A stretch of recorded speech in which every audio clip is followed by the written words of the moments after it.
I was mocking his skills in bed with my girls when I found out he's been recording the whole time. Hello, Redditors. My name is Evelyn, and I'm 35 years old. I'm a mother of 3 kids, and I've been married for about 15 years now. Yes, my husband and I got married really early because I got pregnant with Kathy, our first child, while we were still dating. I need your advice on something really important and urgent. My husband, Matt, has made some very drastic decisions and moves that have affected and shaken every balance our family ever had, and it's all my fault. I did some things that are really awful, and I regret them now. But Matt is not ready to listen or hear me out anymore. He's just so angry, and he's bent on ending everything, especially our marriage. You see, I met Matt when we were both really young, and our love for each other had been very genuine. We were high school lovers, and then we graduated high school and went to the same university just so we could still be together.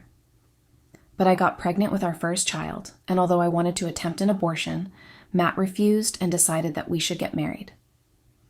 Our parents, after finding out about our situation, had been very angry with us, but they eventually supported us, although they made sure the majority of the responsibility fell on us. They did help with babysitting Kathy whenever Matt and I had school and couldn't take care of her, but everything that had to do with finances was on us. Our parents agreed to pay for our expenses, but Kathy was solely our responsibility. Matt was a very supportive person all through that period. He worked 2 different part-time jobs so he could provide for our baby's basic needs. I offered to help by also getting a part-time job, but Matt, knowing how bad I was at multitasking, refused. He didn't want me juggling school and work. We got married immediately after graduation. It felt just right. We were right for each other, and over the years, that fact remained true. Matt was there through the years. He never changed or stopped loving me, and he was a very present father to our kids. They love him very much, especially Kathy, who literally hero worships her father. After graduation and getting married, Matt got a job that changed our lives forever. We finally had the financial stability that we had always craved. We moved Kathy to a better school, and I was pregnant with the twins then. Everything was really just perfect, and we were happy. But then everything just changed. Maybe it was me. Matt never changed. He never stopped loving me or being romantic. In fact, every anniversary of ours, we celebrated in grand style. He still surprised me with gifts every now and then, and I had no real complaint, really. But somehow, over the years, I stopped feeling happy. I brushed it off at first as me being paranoid, but the feeling grew even more, and I couldn't just ignore it like I was doing at first. I don't know how and when it started, but I started noticing the feeling about 2 years ago. I managed to struggle through with the whole feeling for a year, and then the second year, I couldn't just ignore it. I didn't share my feelings with Matt. I didn't want to bother him with things like that when he was busy trying to make ends meet for us. I kept reminding myself that I had no reason to be unhappy. Everyone knew how crazy about me Matt was, and vice versa. My friends envied the longevity and stability of my relationship, but then I wasn't happy. It wasn't about money. Matt made enough to keep us going, and he was always trying to save up because of our kids. It wasn't affection. Matt ensured that I had enough of that. It wasn't the kids either. They were very bright and so smart. They made the job of being a mother really easy. I couldn't tell what was making me unhappy, so I tried to figure it out on my own. I couldn't exactly tell my friends what was happening when they all thought that everything about me was perfect. It was then I met Ethan. Ethan is my husband's cousin, although he's way younger. He came around town and needed a place to stay, so Matt opened our house to him, after ensuring I was fine with it, of course. I was happy to let him stay with us because I knew how much Matt loved his cousins, especially Ethan. He had always bragged about Ethan to anyone who cared to listen. Ethan is a very good scientist, and he graduated top of his class when he finished school a year ago, and Matt was always happy about academic success. So Ethan came around and stayed with us. I may not have mentioned it before, but I'm a stay-at-home wife and mother. Matt wanted our kids never to have absent parents, and he suggested I stay back home to take care of them. I agreed to it. I wasn't exactly thrilled by the idea of working anyway, so every time Matt left for work, he would drop off the kids at school, usually leaving me alone at the house to fill my days with chores or anything else I wanted to do. Matt was the one who picked the kids up from school too, so I only had to make sure dinner was ready when they arrived. But then, with Ethan in the house, I tried as much as possible to make sure he wasn't bored. Ethan and I would hang out most of the day together. He helped with the chores, and he would make jokes that made me laugh, and sometimes we would even watch a movie together. When it was time to make dinner, he helped with things. He didn't do the actual cooking, but he would just pass me the ingredients I needed or help with slicing vegetables. I honestly enjoyed his company, and things between us were pretty platonic until they just weren't. I noticed that somehow our conversations began to shift from the usual varieties of things in the world and funny jokes to relationship talks. I didn't think anything of it at first. I thought he only brought it up because he was perhaps confused about his relationship or needed some advice, especially from someone who's been married for such a long time. But then I started to notice the way he stared at me longer and how lustfully he would stare at my body, thinking he wasn't being noticed. But I did. I noticed it all. I was always in my comfortable big top and shorts whenever I was in the house. It wasn't flattering or sexy, but it was really comfortable and allowed me to move around easily. I always had my hair up, my face was void of any makeup, even lip gloss, and I knew I looked like a bag of potatoes, especially after birthing 3 kids. My tummy wasn't flat. It was big and rounded and not the kind that younger men were attracted to. So I didn't know how he found me attractive, but he did. And instead of trying to warn him off or reduce the way we spent time together, I allowed him. I enjoyed the fact that I was still able to attract a man who wasn't my husband, especially when he was seeing me at my worst. I started to wear smaller tops that showed off my big breasts, and without any bra under them, my nipples were usually pointed in those tops. My shorts that were usually knee-length changed to shorts that barely covered my thighs, and it pleased me because Ethan noticed these things as I expected he would.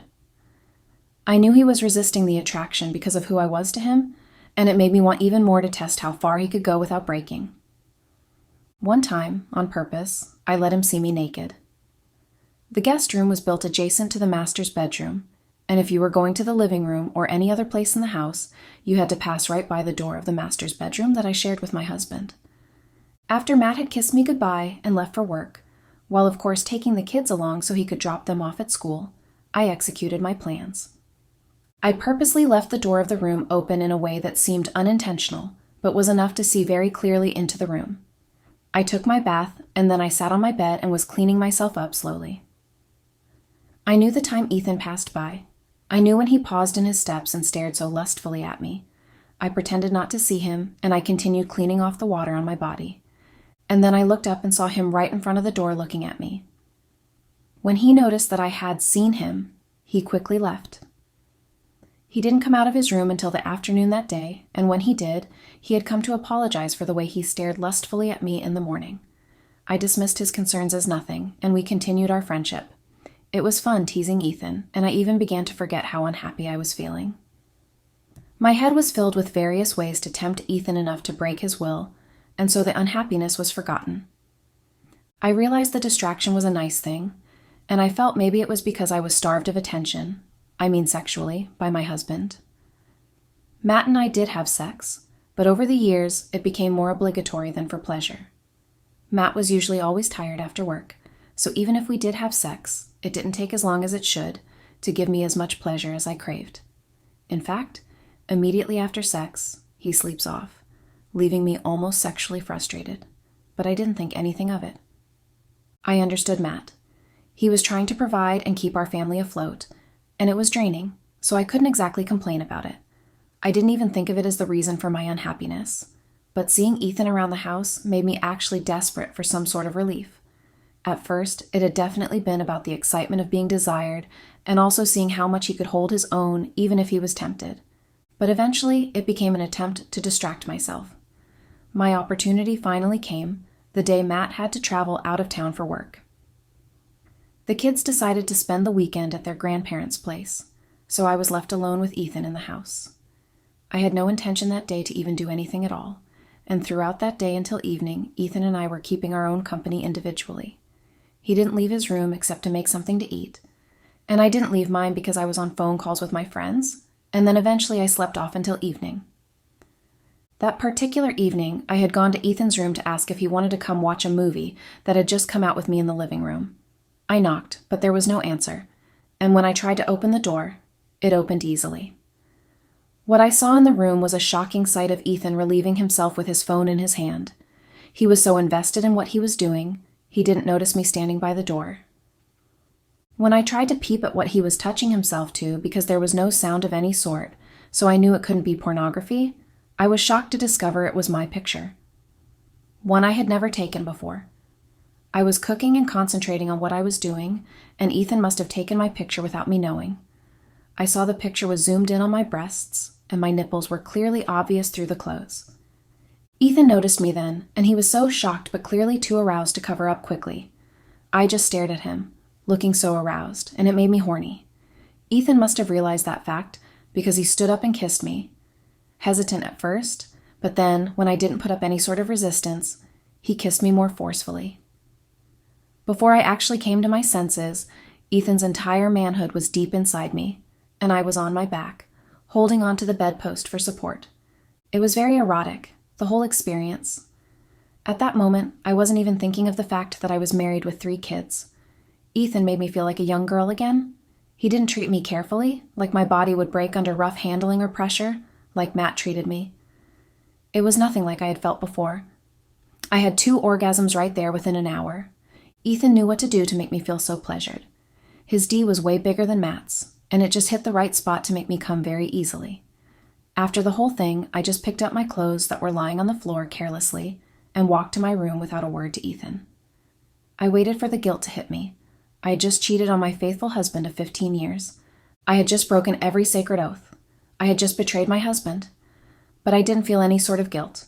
Instead, I felt really thrilled.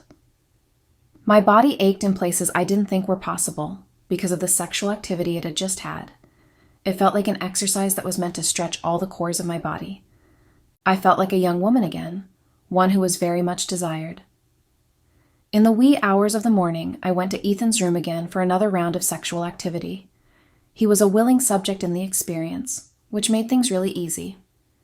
Ethan and I had sex for almost 3 hours, and it was really hot and steamy. I didn't know that it could even get better with time. Ethan bent me in some ways that I hadn't ever thought it was possible to have sex in. He taught me ways to please him, too. He commanded me to get on my knees, and like a dog licking up a bone, he commanded that I put my mouth on him without using my hands. He controlled everything. The way my head bobbled down his D, and the way his D was reaching almost to the back of my throat because of how big he was. He was in control of everything. He did so with his hand on my head and my hair in his hand, holding me down and giving himself pleasure. I had never done something like that before. Matt and I never had sex like that before. I never went down on him, and he never did the same. We just did the usual way of having sex, and if we were feeling rather adventurous, it was only the location that changed, not the sex styles. Ethan came into my mouth, and because his hand was still in my hair, he forced me to swallow some of it. When he was clearly satisfied, he ordered me to lie on the bed and spread my legs, and then he proceeded to give me the same amount of pleasure I had given him. Throughout that weekend, until the evening when the kids returned home so they wouldn't miss school the next day, Ethan and I kept having sex. Hot and wild sex. And it continued that way throughout the week when the kids weren't around and Matt too was at work. We were always naked around the house and toying with different things, turning innocent stuff into sexual objects. Like how the other day I was cooking, and Ethan had insisted I wear no clothes except the apron. He sat naked on an aisle in the kitchen and watched me while using a spatula to touch me everywhere, turning me on. We ended up having sex in the kitchen that afternoon. There was nowhere in the house we didn't bring our affair to. The bathroom, the kitchen, the living room, his bedroom, mine, and even the laundry room. Everywhere was like a witness to our affair. I was so addicted to everything we were doing that I even started sneaking into Ethan's room in the middle of the night just to have sex. It was hot, and I didn't feel like I was doing something wrong. I was only making myself happy, and since Ethan knew what was at stake if we got exposed, we were careful with it, especially around Matt and the kids. So long as Matt didn't find out, everything was fine with what we were doing. But soon, Matt started to question the long stay of Ethan. It had already been 2 months of Ethan living with us by then, and a month that he and I had been having sex. So Ethan had to leave so he wouldn't arouse Matt's suspicion about his long stay. But I was so addicted to the sexual satisfaction I was getting from Ethan that I decided to rent him an apartment. That way, I could go back and forth to his place, and nobody would know where I was going or coming from. We continued our shenanigans after Ethan had successfully moved out of our house. Matt didn't know where Ethan's apartment was. He only knew that Ethan had gotten a job and that the work provided him with accommodation. It was a lie. Ethan didn't get any job. We just wanted a space where we could conduct our affair without fear of being walked in on.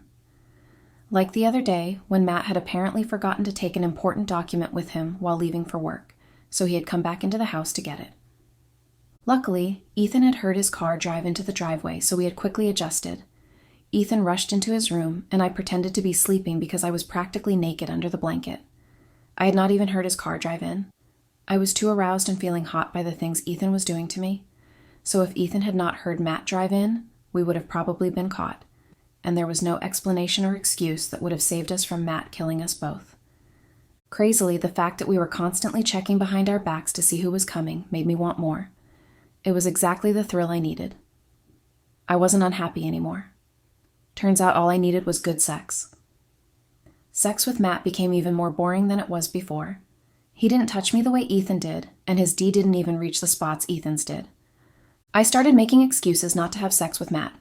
I either was too tired and had a long day, or I was feeling sick.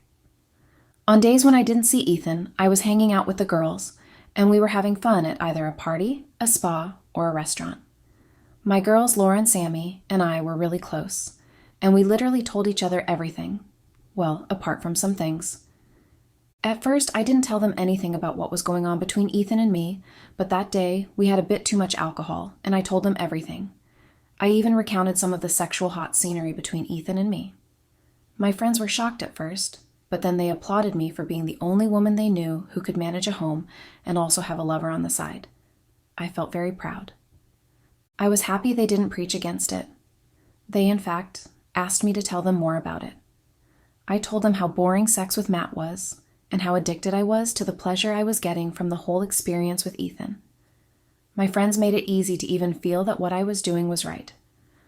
One of them even said I was still doing it in the family, and the advantage was I didn't have to pay for sex. And the other one had said that I wouldn't even get blackmailed because we both had things to lose if we got exposed. Everything was going smoothly, or so I thought. I didn't know that Matt had begun to suspect me. I didn't know that my affair was already so suspicious to my husband. Now that I think back, maybe it was because of the way Ethan started to behave like a little pest. He started blowing off my phone at night, knowing fully well I would be with Matt in our bed. He would call and send several texts. Matt would ask who it was, and I had to start lying that it was one of the girls. We even had a heated argument one night when Ethan had started calling again, and Matt had insisted I pick the call in front of him. I was scared, knowing what was at stake if I did pick the call, so I had gotten angry and accused him of not trusting me after so many years together. Matt wouldn't listen and still insisted I call her back right in front of him. So I secretly dialed Laura's number instead, and immediately she picked up. I didn't allow her to speak before demanding to know if she was having issues with her boyfriend again and needed to talk to someone.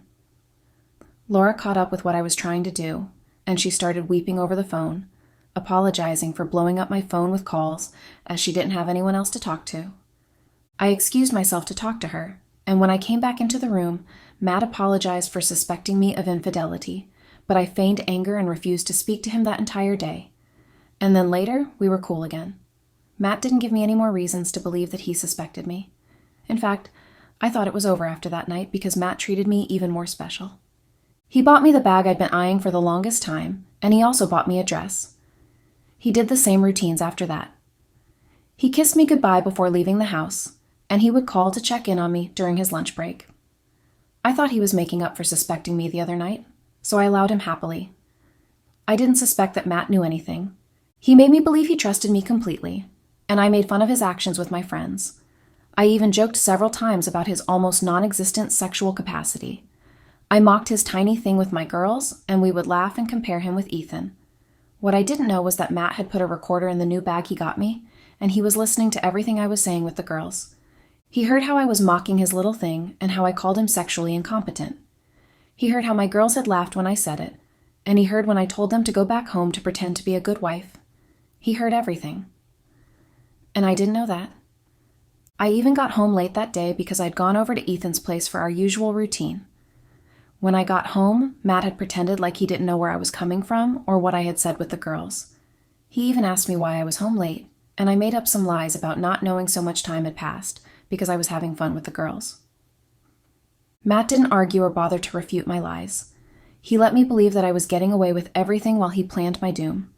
It was my 35th birthday, and Matt had insisted that I have a small celebration. He wanted me to invite my friends and our families.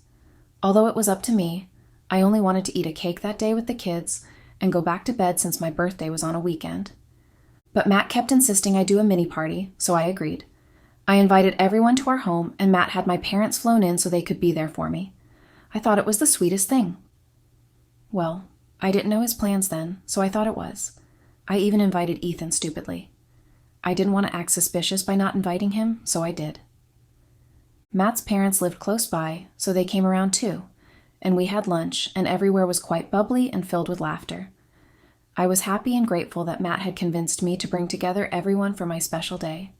I didn't know what was coming. I didn't know that Matt had plans to shatter my illusions. The kids were luckily not there to see my shame. They had decided to spend the day at a friend's place, so it was just the adults around. He had announced after lunch that he had a surprise for me, my birthday gift. And I had been excited to see what he got me, but surprisingly, he had led us all to the living room and then played an audio tape on the speaker. It was when I heard the voices in the speaker laughing and mocking that it dawned on me what was happening. It was clearly my voice. There was no doubting it, especially when I called Matt's genitals tiny and I was comparing it to Ethan's.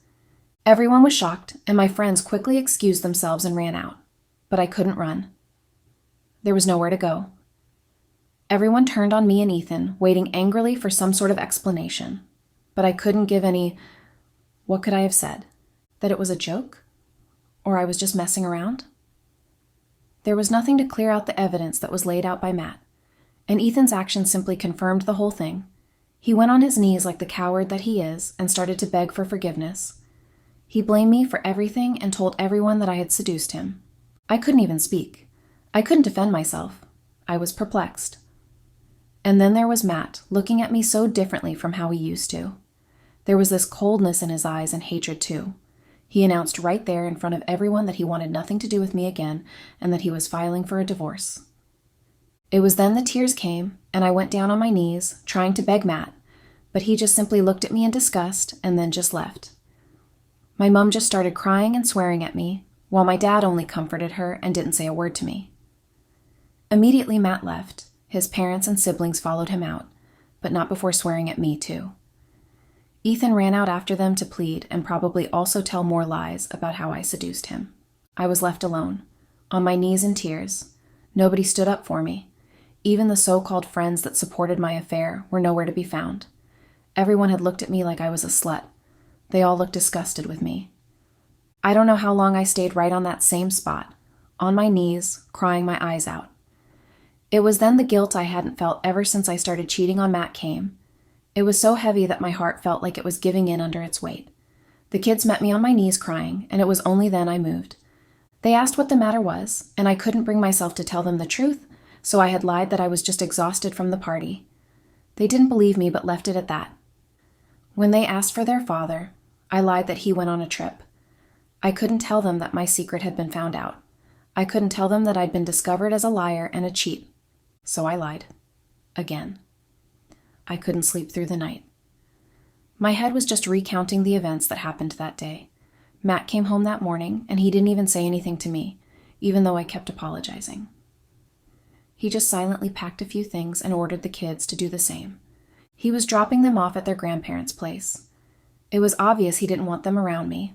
I wasn't particularly a great role model now, was I? It's been a few days since then. And Matt has not picked my calls or returned them.